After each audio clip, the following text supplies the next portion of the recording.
মরহুম আরাফাত রহমান কোকো স্মৃতি mini post football tournament 25 উদ্বোধন হয়েছে। সোমবার বিকালে রূপনগর ট ব্লক ইসলামিয়া স্কুল মাঠে এ খেলা উদ্বোধন করেন ঢাকা মহানগর উত্তর যুবদলের সংগ্রামী সদস্য সচিব সাজ্জাদুল মিরাজ।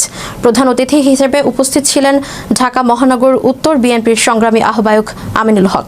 খেলাটি আয়োজন করেন রূপনগর থানা যুবদল। এ সময় ঢাকা মহানগর উত্তর যুবদলের বিভিন্ন থানা ও ওয়ার্ডের নেতাকর্মীরা উপস্থিত ছিলেন।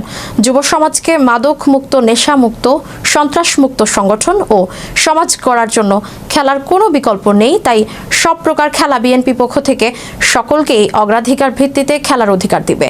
মিরাজ আরও বলেন, এদেশের যুব সমাজের প্রতি জাতীয়তাবাদী বিএনপির পক্ষ থেকে সর্বপ্রকার সহযোগিতা অব্যাহত থাকবে। ফাইনাল খেলো আমাদের ঢাকা 16 আসনের মাটিও মানুষের নেতা, ঢাকা মহানগর উত্তর বিএনপির সম্মানিত আহ্বায়ক জনাব আমিনুল হক সাহেব যেন এসে ফাইনাল পর্যন্ত আবার এসে যেন খেলাটা ফাইনাল পুরস্কার আপনাদেরকে দিতে পারে।